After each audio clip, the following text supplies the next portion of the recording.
Assalamualaikum warahmatullahi wabarakatuh. Waalaikumsalam warahmatullahi wabarakatuh. Alhamdulillahirabbil alamin ilahil wahidil ma'bud. Wassalatu wassalamu ala sayyidina Muhammadin sirri hayatil wujud wa sababil a'dhami li kulli mawjud. Salatan tusabbitu fi qulubinal iman wa tuhaffiduna al-Qur'an wa tufahimuna minhul ayat wa taftahuna biha nurul jannat nurun na'im wa nurun nadari ilal wajhikal karim wa ala alihi wa sahbihi wa sallim. Subhanaka la ilma lana illa ma'alamtana innaka antal alimul hakim wa la hawla wa la quwwata illa billahil aliyyil azim. Wa ba'du ilahi anta maksudi wa ridhaka matlubi atini mahabbataka wa ma'rifataka. Kehadapan Guru Agung Bahwas Al-Fatihah.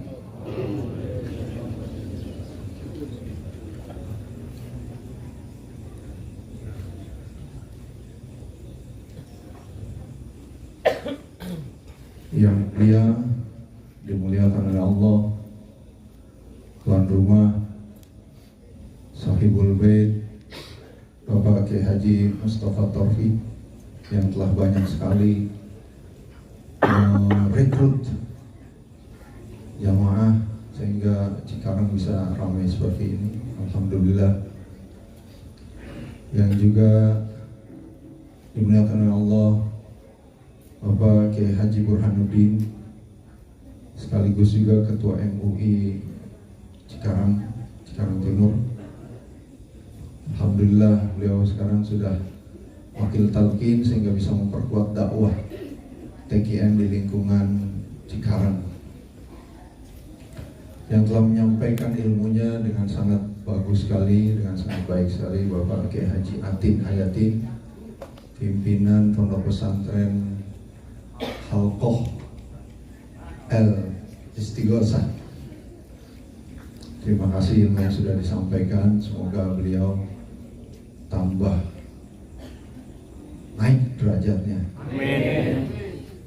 Juga yang telah memberikan ilmunya dengan sangat segar sekali sehingga ibu-ibu yang tadinya ngantuk, bapak-bapak saya lihat tadinya ngantuk jadi pada segar lagi. Jadi kita berterima kasih pada beliau, tidak usah ngundang Jojo. Ngundang Terindo.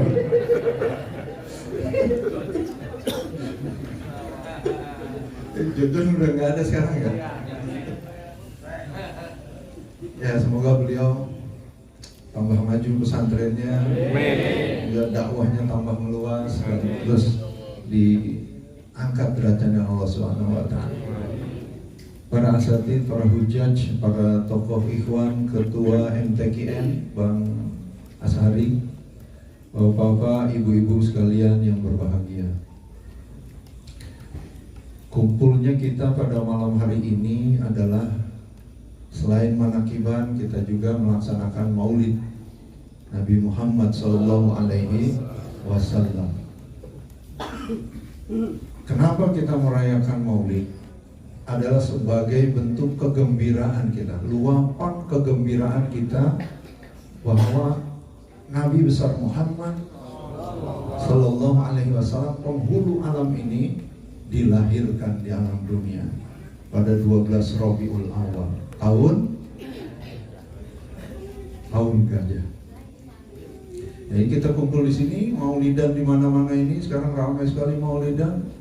Saya walaupun siang kerja tapi karena cinta sama maulid, cinta sama Nabi Muhammad, cinta pada Bahwas, cinta manakiban, jadi saya tetap pulang kerja langsung ke sini. Alhamdulillah tidak terlambat maghrib di sini. Alhamdulillah. Bapak dan Ibu sekalian, kegembiraan kita menyambut kelahiran Nabi Muhammad SAW itu pasti dapat syafaatnya nanti. Bahkan bukan nanti, sekarang. Kalau orang TKN itu sekarang dapat syafaat. Syafaat Nabi itu sekarang. Jangankan kita yang orang muslim, yang terlibat dalam thariqah, terlibat dalam pengembangan agama, Abu Lahab saja, orang yang memusuhi Islam, menghalang-halangi dakwah Nabi, orang yang memusuhi dakwah Nabi, itu ikut bergembira ketika kelahiran Nabi Muhammad SAW. Dan karenanya setiap hari Senin diringankan sisa kubur daripada Abu Lahab, karena Abu Lahab bergembira sewaktu lahirnya Nabi Muhammad SAW. Itu Abu Lahab yang adalah musuh Islam. Bagaimana kita? Jadi sangat mengherankan sekali kalau ada sekarang orang ngomong Maulidan bid'ah. Woi, bid'ah. Kalau bid'ah sesat di neraka. Jadi Abu Lahab aja yang musuh Islam gembira atas kelahiran Nabi. Tapi ini ada orang Islam kok bukannya bergembira di hari kelahiran Nabi, malah menyesat-nyesatkan orang yang merayakan kelahiran Nabi Muhammad SAW. Di sini ada yang begitu ada? Nggak ada di sini, sana jauh, Cilengsi sana. Cilengsi kan Pak Kiai? Cilengsi sana. Bid'ah, sesat di neraka. Orang mulu, dan itu kan senang, gembira atas kelahiran Nabi, sama dia disesatkan. Bapak dan Ibu sekalian, orang yang gembira atas kelahiran Nabi itu, maka dia pasti dia akan mengikuti ajaran Nabi Muhammad SAW.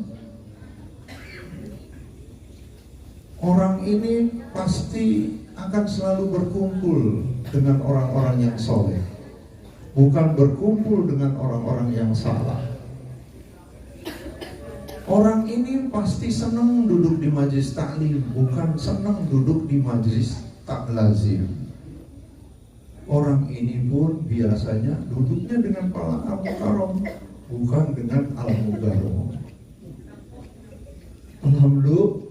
Alhamdulillahirabbil alamin. Oleh karena itulah Pak, Bu, mumpung kita masih hidup seperti ini, masih dikasih umur panjang oleh Allah Subhanahu wa taala, maka marilah kita gunakan sisa umur kita ini untuk 5 hal. Ya. Apa? Yang pertama, olah rasa supaya iman terus melekat. Olah apa? Olah rasa untuk supaya iman terus melekat. Yang kedua, olah rasio supaya apa? Supaya ilmu meningkat. Yang ketiga, olahraga supaya badan sehat. Yang keempat, olah usaha supaya ekonomi kokoh dan kuat. Yang kelima, ibu-ibu olah kecantikan supaya tetap wajahnya mengkilat. Walaupun banyak bekas jerawat, tetapi tidak gawat. Cari obat di warung dan toko terdekat supaya suami tetap terpikat. Setia dunia sampai akhirat, tidak berpikir untuk punya istri sampai Tiga mau boleh. Di sini ada yang istrinya 4, ada yang istrinya 4. Boro-boro 4, 2 aja susah. Tadi Kiai kan susah, pengen 2 aja susah. Udah dipanggil abah, wah ini udah harus 1 ini. Bapak dan Ibu sekalian, Maulid, di dalam acara Maulid itu senantiasa yang dipampang di panggung-panggung dakwah itu adalah surat Al-Ahzab ayat 21. Laqad kana lakum fi Rasulillahi uswatun hasanah liman kana yarjullaha wal yawmal akhir wa dzakarallaha katsiran. Nah ini Pak, setiap tahun kita merayakan Maulid, masyarakat ramai dengan peringatan-peringatan Maulid, tapi tidak pernah sampai pada inti daripada ajaran maulid itu sendiri. Tidak pernah sampai pada pesan terdalam yang dibawa oleh maulid itu sendiri. Maka kebanyakan Al-Ahzab ayat 21 itu hanya populer kalimat depannya saja.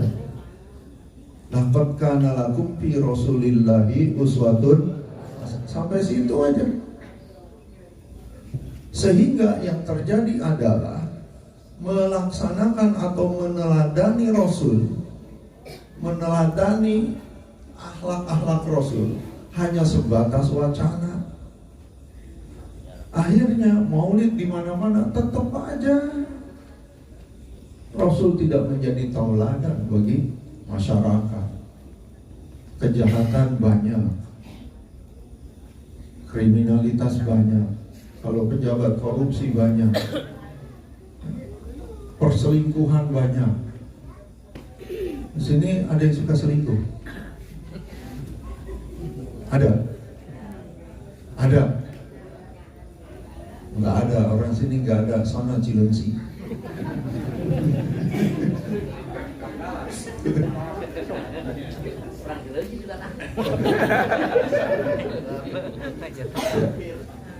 Nah, jadi Nabi Rasulullah SAW tetap saja tidak menjadi suri tauladan bagi masyarakat. Tidak. Kenapa? Ya itulah, karena ada sesuatu pesan yang hilang di masyarakat. Kalimat populernya cuma sampai uswatun hasanah saja. Laqad kana lakum, pasti sungguh telah ada suri tauladan yang baik pada diri Rasulullah. Sampai situ aja. Padahal suri tauladan yang baik pada diri Rasulullah itu tidak bagi semua orang. Bukan bagi semua orang. Seperti halnya dulu zaman saya SMP itu ada satu iklan di TV dulu. Iklan tentang Garuda Indonesia Airways. Begini kalimatnya. Garuda Indonesia Airways adalah maskapai penerbangan Indonesia yang dapat digunakan oleh masyarakat Indonesia untuk perjalanannya baik dalam negeri maupun luar negeri. Begitu kalimatnya, dapat digunakan oleh seluruh masyarakat Indonesia untuk perjalanannya dalam dan luar negeri. Tapi pada kenyataannya apa semua orang bisa menggunakan Garuda untuk perjalanannya? Tidak, kecuali orang-orang yang sudah beli tiket. Nah begitu juga ini. Laqad kana lakum fi Rasulillahi uswatun hasanah itu bukan bagi semua orang. Bukan bagi semua orang Islam, enggak. Tapi bagi siapa? Liman kana yarjullaha wal yawmal akhirah wa dzakarallaha katsira. Jadi ada 3 syarat orang bisa meneladani Rasul itu. Bukan semua orang sembarang, enggak. Ada 3 syarat. Kalau 3 syaratnya ini tidak dipenuhi, maka tidak akan bisa dia menjadikan Rasul sebagai teladannya. Sehingga kalimat laqad kana lakum fi Rasulillahi uswatun hasanah hanya sebatas bacaan, hanya sebatas wacana. Baik, kita kupas apa saja yang menjadi syarat seseorang bisa meneladani Rasul. Yang pertama, yarjullaha. Apa artinya yarjullaha? Punya harap akan Allah. Bagi orang-orang yang berharap akan Allah, yarjullaha, berharap akan Allah. Sekarang kalau berharap akan Allah itu berharap apanya? Berharap apanya? Bapak kalau berharap akan Allah berharap apanya? Rahmatnya, kasih sayangnya, pertolongannya, perlindungannya, dan lain sebagainya. Apanya? Ridhonya. Terus rezekinya juga enggak? Rezekinya juga. Itu berharap kan. Orang untuk bisa punya harap sama Allah, berarti dia harus apa sama Allah? Harus ingat. Nggak mungkin orang nggak ingat sama Allah kemudian punya harap, nggak mungkin. Orang punya harap sama Allah, berharap akan Allah itu pasti orang itu ingat kepada Allah. Jadi syarat orang untuk bisa punya harap pada Allah itu harus ingat. Ingat bahasa Indonesia, bahasa Arabnya dikir. Gitu. Jadi kalau orang ingat aja sama Allah enggak, bagaimana dia punya harap sama Allah? Lupa aja sama Allah, lupa. Ketika dia dapat kesusahan, yang ada marah-marah. Kenapa? Karena lupa sama Allah. Ketika dia dapat kebaikan, dapat hal yang manis, yang nikmat dalam hidupnya, dia merasa itu hasil usahanya saja, jadi lupa sama Allah. Nah, orang kayak begini nggak mungkin punya harap sama Allah. Maka orang kayak begini nih, yang model begini nih, nggak akan bisa meladani Rasulullah SAW. Satu, punya harap akan Allah. Yang kedua, apalagi syarat kedua orang untuk bisa meladani Rasulullah, yarjullaha wal yawmal akhirah. Punya harap akan Allah. Yang kedua, punya harap akan hari akhir, wal yawmal akhirah. Punya harap akan hari akhir. Orang berharap akan hari akhir itu berharap apanya? Sebagian terjemahan kasih tanda kurung kedatangan hari akhir. Untuk apa? Harap kedatangan hari akhir. Coba baca terjemahan. Ada mengharap hari ini apa? Yarjullah wal yawmal akhir, dan hari akhir dalam kurung kedatangan. Untuk apa ngarepin kedatangan hari akhir? Jadi berharap akan Allah, dan kedua berharap akan hari akhir. Sekarang berharap akan hari akhir itu apa? Apa yang kita harapkan ketika hari akhir datang? Selamat. Pasti kita berharap selamat di hari akhir. Kalau orang sama sekali tidak punya keinginan selamat, tidak punya harap untuk selamat di hari akhir, tidak mungkin dia bisa meneladani Rasul. Nah, sekarang hari akhir. Hari akhir. Saya mau nanya, kapan hari akhir? Kapan hari akhir? Wallahu a'lam ya. Wallahu a'lam ya. Wallahu a'lam ya. Ya, nggak tahu ya. Iya. Kapan hari akhir? Nah, ini udah pada tahu nih. Kemarin saya maulidan di Setu Asri, arah Cikarang misalnya. Begitu, rata-rata hari akhir adalah hari kiamat. Sehingga jawabannya adalah wallahu a'lam. Hari kiamat. Tidak tahu, hanya Allah yang tahu, begitu. Nah, kalau pemahaman seperti ini tidak dirubah, maka kurang bermanfaat untuk kita. Sekarang pertanyaannya adalah, siapa yang yakin besok masih hidup? Yakin gak besok masih hidup? Enggak. Kalau besok aja gak yakin masih hidup, berarti hari akhir adalah hari ini, hari akhir. Kalau dikaitkan dengan penjelasan yang tadi, wal yaumal akhirah, berarti harap untuk selamat di hari akhir adalah harap untuk selamat di hari ini. Bagaimana kita bisa selamat di hari ini? Karena tidak mungkin kita selamat di hari akhir yang sebenarnya nanti kalau hari ini tidak selamat. Kalau hari ini selamat, misalnya hari ini selamat, kita sampai di besok, maka besok pun menjadi hari ini. Berarti harus selamat lagi. Sampai besok lagi, berarti hari ini. Berarti hari ini harus selamat. Sehingga pemahaman wal yaumil akhirah itu adalah selamat di hari ini. Nah, sekarang pertanyaannya, satu hari kan 24 jam. Bisa selamat 24 jam? Bisa selamat 24 jam. Untuk kalau mau mengatakan selamat di hari ini, hari ini tuh terdiri dari 24 jam. Bisa 24 jam selamat? Bisa nggak? Sekarang bagaimana tandanya kalau kita selamat di hari ini? Pasti adalah kita dalam keadaan ibadah kepada Allah. Berarti 24 jam harus dalam keadaan ibadah kepada Allah. Ibadah apa yang bisa dilakukan 24 jam? Rasulullah saja membagi waktu itu menjadi 3. 1 untuk 8 jam untuk bekerja, 8 jam untuk istirahat, 8 jam untuk ibadah. Sekarang yang untuk ibadah saja 8 jam saja, gak usah deh ngomong 24 jam. Yang 8 jam aja, ibadah apa yang bisa dilakukan 8 jam?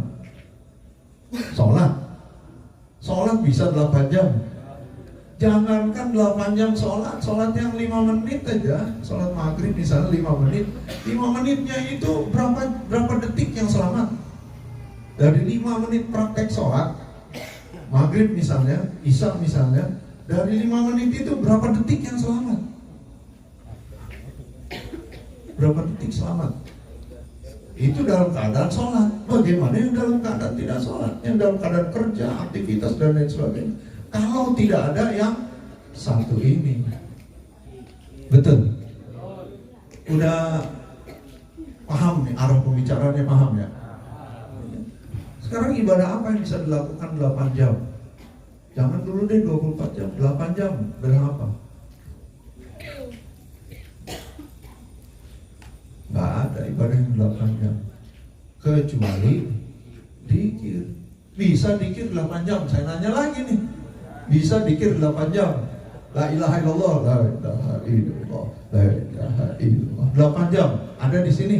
Barangkali orang Cikarang nih 8 jam dikir la ilaha illallah. Tapi teman saya di Bandung ada yang sampai 3 hari dikir la ilaha illallah. Iya. Jadi dikir juga 8 jam itu, untuk bisa selamat 8 jam itu harus dengan ibadah. Ibadah apa? Ibadah dikir. Jam itu 1 jam saja, dari 1 jam saja, karena 24 jam itu terdiri dari 1 hari 24 jam, makanya 1 jam saja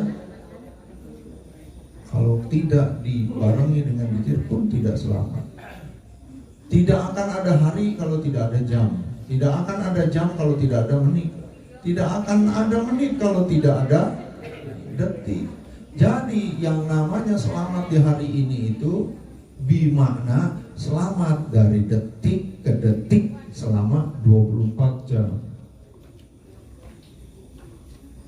Bagaimana kuncinya untuk bisa selamat dari detik ke detik? Talqin. Yang tadi sudah disampaikan oleh para kiai kita. Talqin. Kalau tidak talqin tidak akan bisa. Bagaimana caranya? Ibadah dari detik ke detik untuk selamat di hari ini. Bermakna selamat di hari akhir. Begitu. Jadi zikir yang ini adalah zikir untuk membawa kita selamat dari detik ke detik. Iya, tapi saya ternyata zikirnya putus nyambung. Kadang ingat begini, kadang enggak, kosong. Kadang ingat, kadang enggak. Orang sini begitu enggak? Orang sini begitu? Kalau saya bahas sekarang, ini waktunya tidak cukup, nanti lain waktu. Ya.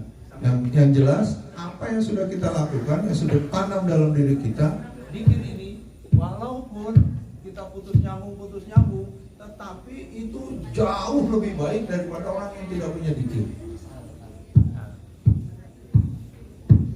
Sambil jalan, saya tahun 2010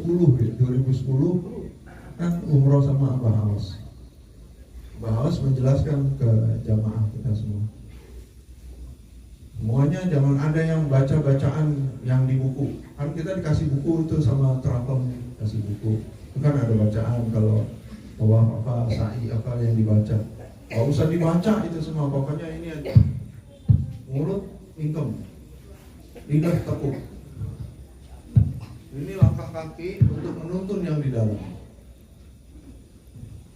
Saya waktu itu begini ke Abah Haus. Begitu Bah, jadi nggak usah dibaca itu buku Bah, gitu. Mau ikut nggak? Kalau mau ikut,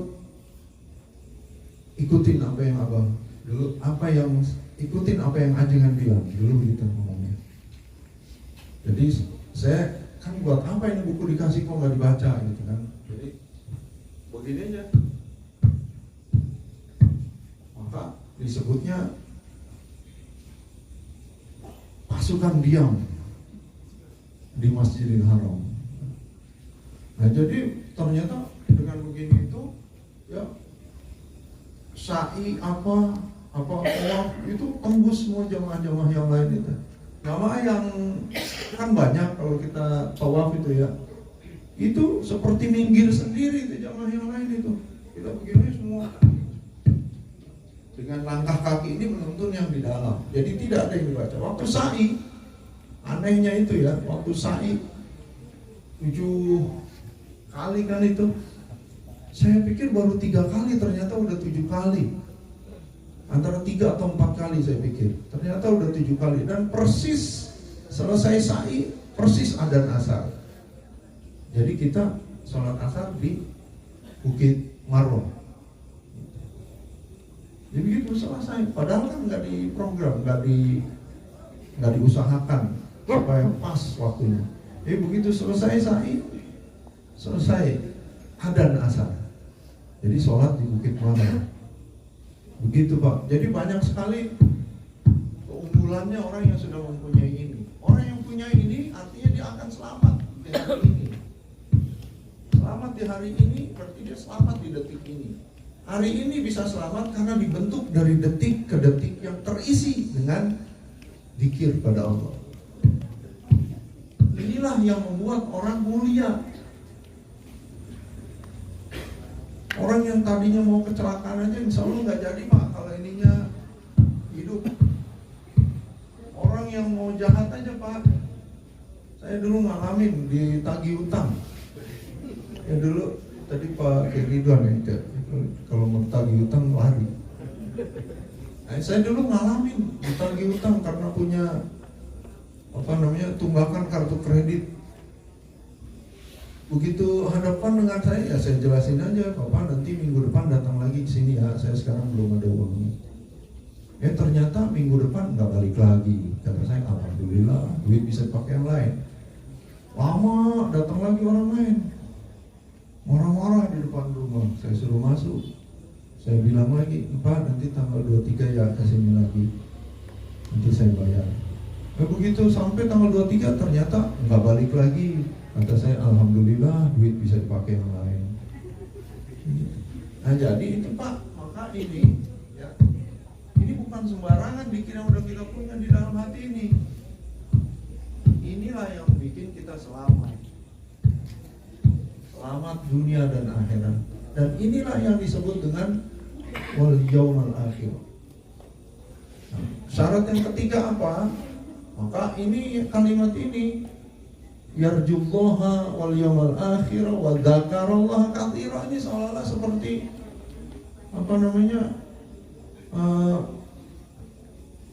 musik kita digongin gitu, gong. Digonginnya dengan kalimat wa dzakarallaha katsira. Artinya benarlah yang tadi dijelaskan. Yarjullaha harus dengan dzikir, wal yaumal akhirah harus dengan dzikir. Ditutuplah kalimat ini dengan kalimat wa dzakarallaha katsira, dan orang yang dzikirnya banyak. Jadi orang yang dzikirnya banyak itulah yang akan mampu menjadikan Rasul sebagai teladannya dalam hidupnya sehari-hari. Kalau orang nggak banyak dzikirnya, maka nggak akan bisa. Bacaan tentang tadi ya Al-Ahzab 21 itu hanya wacana saja, sehingga yang terjadi adalah di masyarakat maulid ramai di mana-mana, tetapi akhlak tidak berubah. Begitu. Nah, kita yang sudah punya ini, inilah orang-orang yang dalam proses meneladani Rasulullah SAW.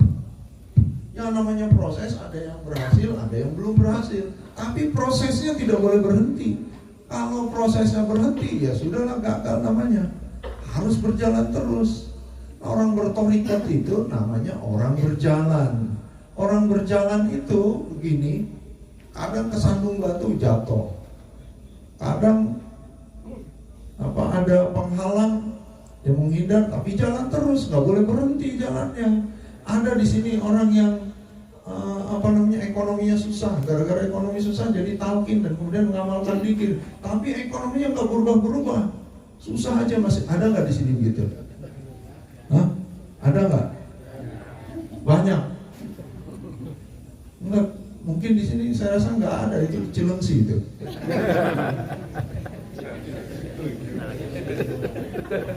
Jadi kalau ada yang begitu, sabar. Ikut Abah Awas itu harus sabar. Kalau tidak sabar, akhirnya keluar dari TKN. Saya pernah ngomong, serugi-ruginya orang itu adalah orang mantan TKN. Ada yang keluarganya mantan TKN. Jadi ikut Abah Awas itu mesti sabar. Karena dalam proses kesabaran itulah tetap arah hidup itu pasti kepada kemuliaan. Masa iya sih utang gak kebayar-bayar? Pasti ada waktunya kebayar. Dulu sini ada yang punya utang, ada? Banyak. Dulu saya, waktu saya dibina sama Mama Adam Purwakarta, saya kan lagi banyak utang. Saya bilang, Mama gimana ini, saya banyak utang. Kata Mama Adam, yang ngutangin Allah, ntar juga yang bayar Allah. Tahu gak maksudnya yang ngutangin Allah? Yang ngutangin kan orang, tapi siapa yang menggerakkan hati orang itu untuk ngutangin sama kita? Allah. Nah begitu pun nanti kita dapat rezeki dari Allah untuk bayar utang itu. Amin Allahumma. Gitu, jadi masa iya sih utang gak kebayar-bayar? Pasti ada waktunya kebayar. Masa iya sih rumahnya sempit dulu, ada waktunya ntar bisa bangun rumah. Ada yang rumahnya sempit, ada waktunya ntar bisa bangun rumah. Ya, masa iya sih duitnya sedikit melulu? Masa iya sih mobilnya Avanza melulu? Ntar ada waktunya Pajero.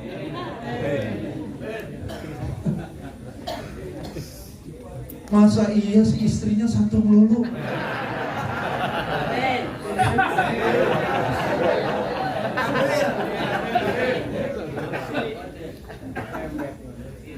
Di sini ada yang istrinya dua? Hah? Gak usah, jangan. Biar itu mah kiai aja, kiai. Ya, Bapak dan Ibu sekalian, jadi praktek. Saya kan doakan, saya sedang kuliah S3 di Universitas Nahdlatul Ulama Indonesia di Jakarta. Itu ya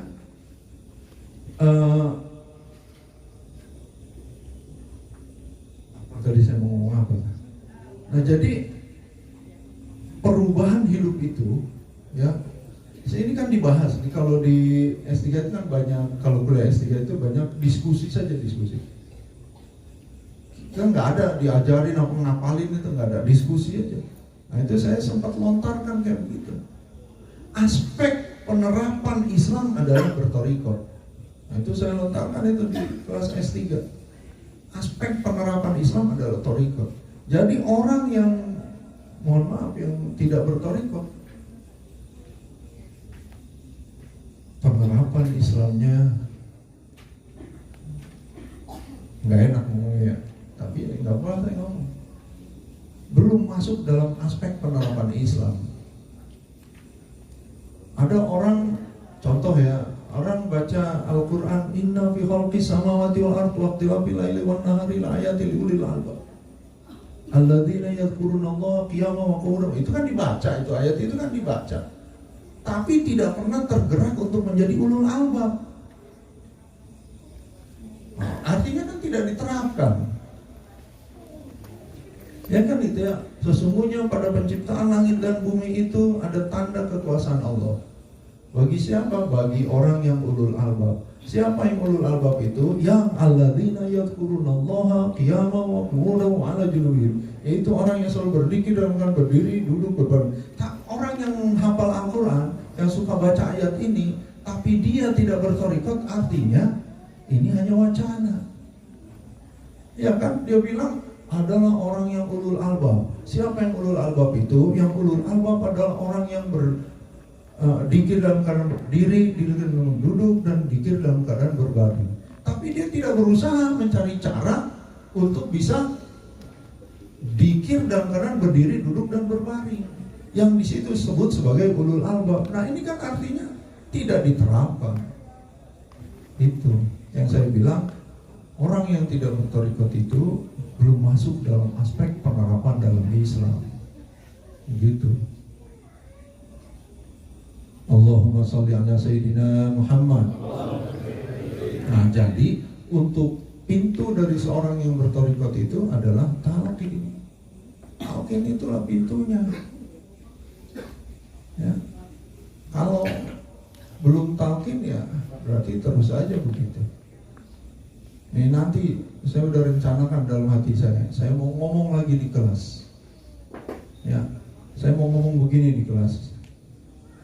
Kita sekolah tinggi-tinggi sampai S3. Itu kan sekolah tinggi itu sampai S3 itu. Untuk apa? Untuk apa? Orang pesantren ya, belajar agama ada yang sampai ke Mesir, sampai ke Syria, untuk apa? Untuk apa? Kalau tidak menghantarkan hatinya, menghantarkan dirinya untuk bisa kembali pada Allah. Buat apa belajar agama sampai lama bertahun-tahun sampai ke luar negeri, tapi tidak membuat dirinya bisa kembali pada Allah? Karena sebenarnya tujuan orang hidup itu kan bisa kembali pada Allah. Seberapa tinggi ilmu kalau tidak bisa menghantarkan dirinya kembali pada Allah, kan? Saya nggak mengatakan sia-sia, tapi kurang bermanfaat. Nah, sedangkan Imam Ghazali aja yang ilmunya sudah diakui oleh kalangan ilmuwan Barat maupun Timur, itu pada akhirnya mengatakan bahwa diperlukan mursyid. Setelah menulis banyak kitab, awalnya kan Imam Ghazali tidak bermursyid, tapi di akhir-akhir perjalanan hidupnya beliau mengatakan wajib memiliki mursyid. Nah, jadi orang yang sekolahnya tinggi-tinggi itu buat apa? Kalau tidak menjadikan dirinya bisa kembali pada Allah. Kalau sudah bicara kembali pada Allah, barangkali umum mengatakan kembali pada Allah itu nanti setelah mati. Tidak, bagi kita orang tarekat tidak. Nah, inilah pemahaman di masyarakat yang mesti kita rubah lagi. Kembali pada Allah itu sekarang. Dengan apa? Dengan zikir. Ini lagi. Akhirnya kembalinya ke sini. Jadi Pak, Bu, kita yang sudah punya ini udah bersyukur aja pada Allah.